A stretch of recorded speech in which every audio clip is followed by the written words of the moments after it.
Kandi and the gang. This is episode, what, 3? I think it's episode 3. Yeah, ciao. So, coming off from where they left off last week, who we got? We got Philip and Torin. Y'all know they had got into a little spat. I watched it a few times and I still feel how I feel.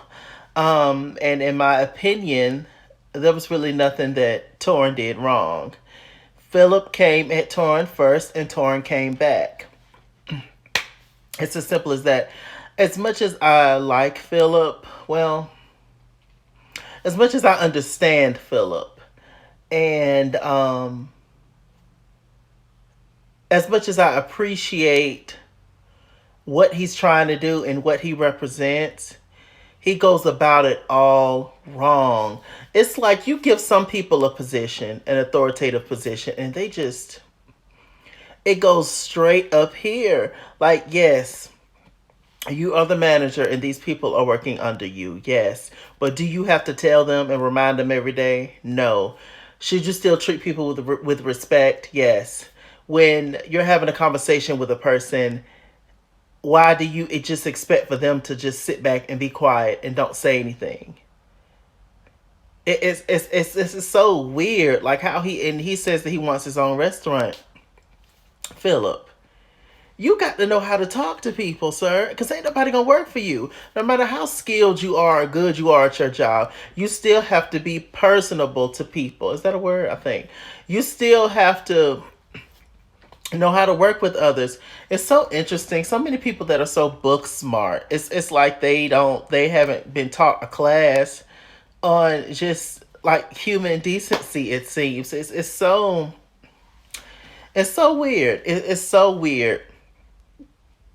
I feel like if Philip just gives people the opportunity to get to know him a little bit, then I think that or just hear his story, I think that things would be a little bit better. But you being so stern all the time, especially when you're new, when these people have already built up a decorum about themselves, they already know each other, they're already friends. It's hard, and then you coming in and you're not, you know,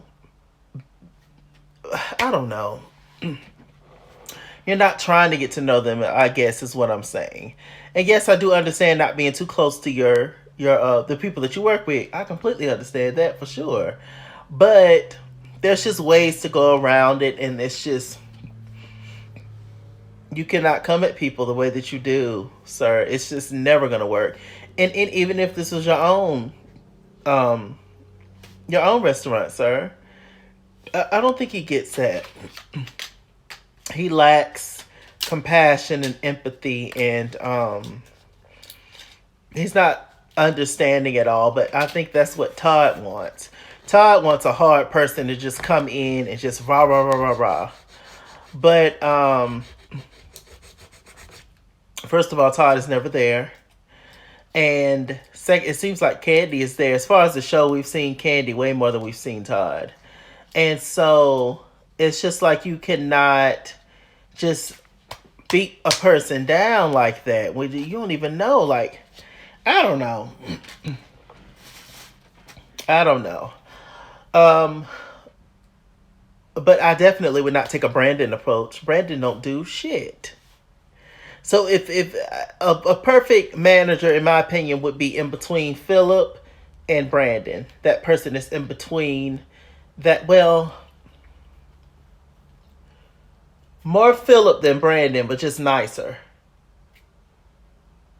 Yeah. More Philip than Brandon, but just nicer. Because Brandon don't do anything. And Brandon literally said on camera that because I am the manager and I don't do any of the busy work, I don't do any of the hard labor pretty much. I can sit my ass down here. I can sit my ass down here and fix me a meal because I ain't have breakfast.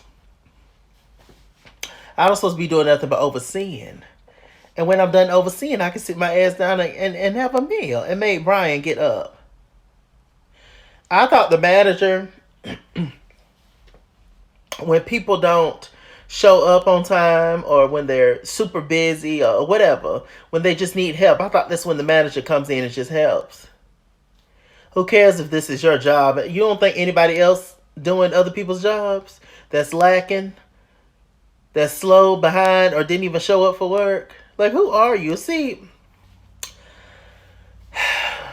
there's a lot going on with the OLG gang for sure. They've definitely gotten too comfortable with each other, but it's just interesting, how things are working out. Like I said, I do understand Philip, and I do understand how he goes about things, but he just does it in the wrong way. He's very off-putting. He comes off that he's above you, and he'll let you know it. He doesn't care what you think, even though he asked you what you think. He still don't give a damn. He's still gonna let you know every 5 minutes that you are beneath him, and that just doesn't. Like, it's crazy even saying it. Like, how do you think that works in life? Somebody go, you got the muscle, so maybe you can fight. So, cause you gonna need it one day. Cause you gonna run into somebody who don't give a damn, and I just hope you're ready. I just hope you're ready, Philip. Very handsome man, very smart, but my God, get you a better attitude, sir. Anyway, I done went on a whole rant, child. So, Kandi comes in. Torrin talks to Kandi and was just like, child, this one right here, a mess. He's disrespectful. He's out of control. He's showing out. And I really can't work with him, to be honest with you, sis. Kandi was like, what's going on? What's happening? And she was just like, look, I'm not fooling with him. He's mean as hell. He's showing out. He done cussed me out, came up in here. Now then, Philip is talking to Don Juan, talking about Big Bird coming in here with this bright yellow shirt. I'm not fooling with him. I don't like him. He came in there as if he ran the place like I was beneath him. No, he didn't. Torrin didn't even know that you was in there, sir. Torrin did not come in there any kind of way. We watched it. What are you talking about, Philip? What are you talking about? And that's exactly how you came off, like you was beneath, like Torrin was beneath you, Philip. You come off that way to everybody. Shit, even Kandi and Todd. You feel like they work for you. That man crazy. Crazy. Super good looking, but crazy is a stripper on the roof. Crazy. So, what else happened after that? He telling Kandi, y'all can't work with him. Y'all need to do something about him. Kandi had to check him. She was like, wait a minute. Wait a minute. You work for me. I don't work for you. Wait a minute. So, Don Juan was just sitting there with a grin on his face. He was like, child, I done told you. Now, Philip, you may think you running stuff and changing things, and to a certain extent you do, and you are. But there's still somebody over you. This still ain't your shit. So you really... Philip gonna mess his own stuff up, though. That's what I think. Eventually, Philip's mouth, Philip's attitude, Philip's superiority complex is gonna catch up with him. And he gonna say the wrong thing to Kandi. And it's, it's back to the unemployment line for Philip. So, I don't know. I don't want that. You know what's crazy? I actually like all these people on the show. I actually do. This is so entertaining. But you need these personalities. You need all these different people to make a show work, What else is going on? We meet... what's her name? Safari? We meet Safari, which is Patrick's girlfriend. Beautiful girl. She has her own business where she basically... by technology, she gets rid of lipo, and then, you pee the fat out and stuff. There's no cutting or nothing like that. So Patrick goes and gets, a little procedure or whatever done, rubbing his belly and all that good stuff. He then tells her about the fact that he, wants Torrin to the event planner to decorate, and he wants him to also plan the housewarming party. He invited everybody, including Chandrika, who he used to go with, child. And she was just like, who is Torin? You don't need Torin. I can do everything. Like, I can do it. And I'm like, oh, not she protective over her man? With everybody? Child, then she leaned down and I saw that conceal on that wig. And I said, child, bye. Bye, Safari. How good the business doing with that wig on? But hey, you got to cut corners where you can cut them, I guess. I was like, ooh, protective over her man. And we don't need nobody. You got me, baby girl. Bye. According to Patrick, child, he done had every damn body before he had you. So calm down. You gonna constantly be fighting off women dealing with damn Patrick. But child, that's on you. If you want to fight for the rest of your life, then do you, sis. I was like, ooh, listen to that comment. We don't need Torin. I don't know nothing about him, but we don't need him. I heard he does this. And I was like, ooh, why you shading Torin? Not you intimidated by the girls as well. Ooh, woman. I think your concealer needs to match a little bit better on that wig. What else is going on? Let's see. Chandrika and Dom Unique comes over and teaches the old lady gang. Chandrika, she hosts a swimming class or whatever. The old lady gang gets in the pool and starts to swim. It was cute. It was funny. Bertha's everything. She don't like nothing. She hate everything. I enjoy it. I was like, oh, Bertha, you look cute in your bathing suit. No, I don't. Don't say that. The old lady gang, were in their confessionals and they were saying how much they like Philip, at least Aunt Nora and Mama Joyce. But Aunt Bertha said, I can't stand him. I was like, well, I don't know. That was a cute enough scene. What else happened? We meet Chandrika's man.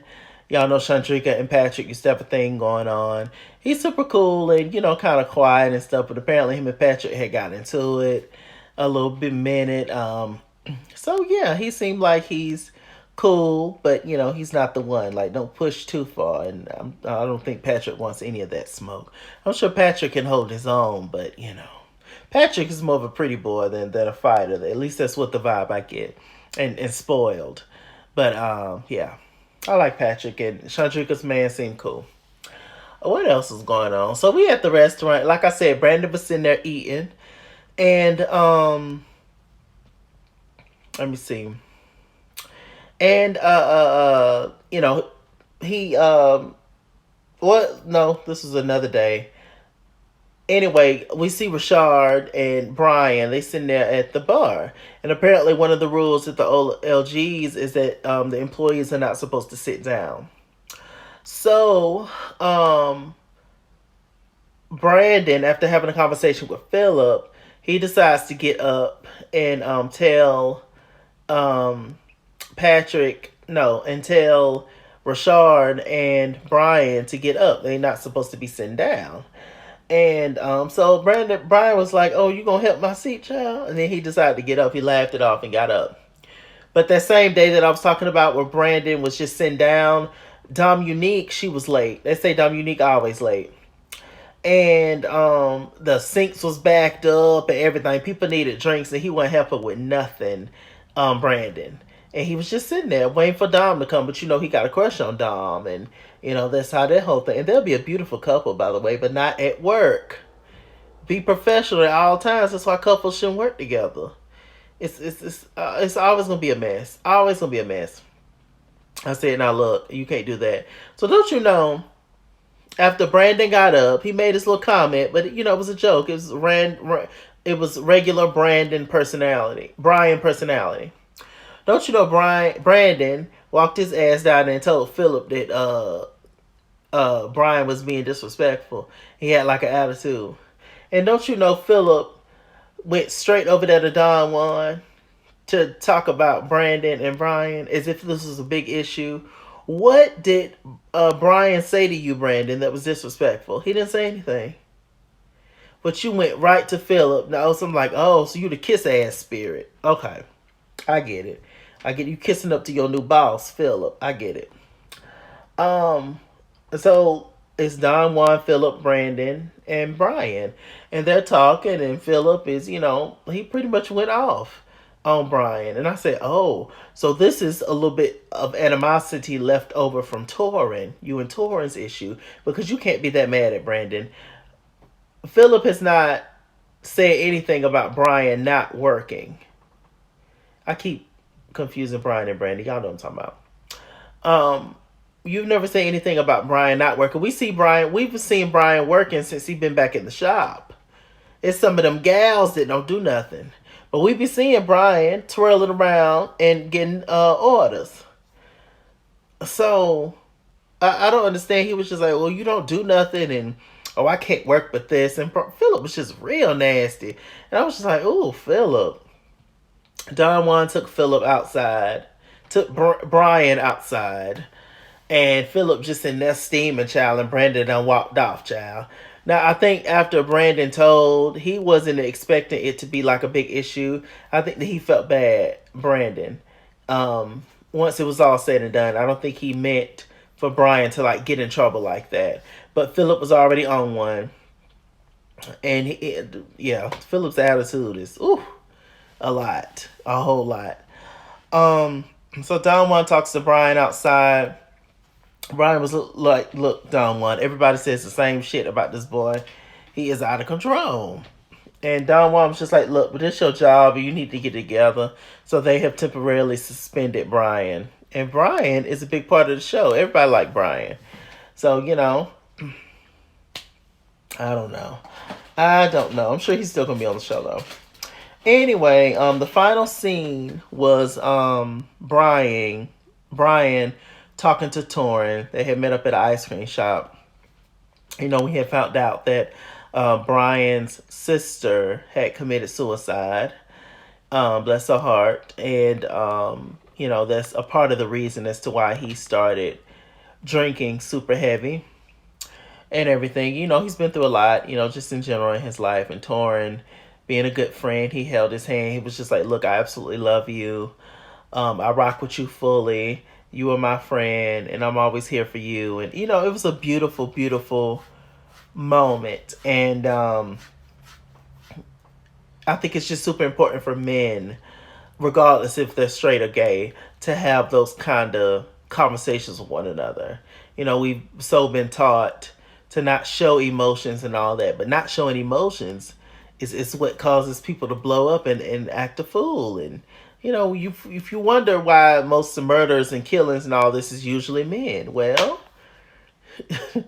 you wouldn't let his little ass cry when he was a little boy. Stuff just kept happening to him throughout the years. All that built up, he felt like he couldn't talk to nobody. He couldn't share his feelings. And look, now you got a fool as an adult, So, yeah, it was definitely a beautiful moment. And definitely praying for Brian and all of them, actually. This was a really good episode. This show is definitely keeping my attention. I'm now invested in all the good people, child. And Philip is so much more nicer on Twitter. I feel like Philip at his core is a good person, but that's why I'm going to watch this later on. Brian, he's having to speak on it with Kandi. And I would love for Philip to be on there because I want to hear his story as to why he's so stern. Like I said, some of that is needed. A lot of that is needed when you are in charge of people. But it's just the way that he goes about it. You just can't do that. You just can't talk to people any kind of way and expect for them to just take it just because you're in power over them. That's all I'm saying. With that said, I'm MrChalaki. MrChalaki on Google+. Follow me at IsKeysRaw on Instagram and Twitter. At IsKeysRaw89 on Snapchat. Chase King on Facebook. MrChalaki on Cash App and PayPal. And as always, run me my money or run me my fade. Run me my money the way I get paid. Stay black, stay tuned, and I'll see you guys later.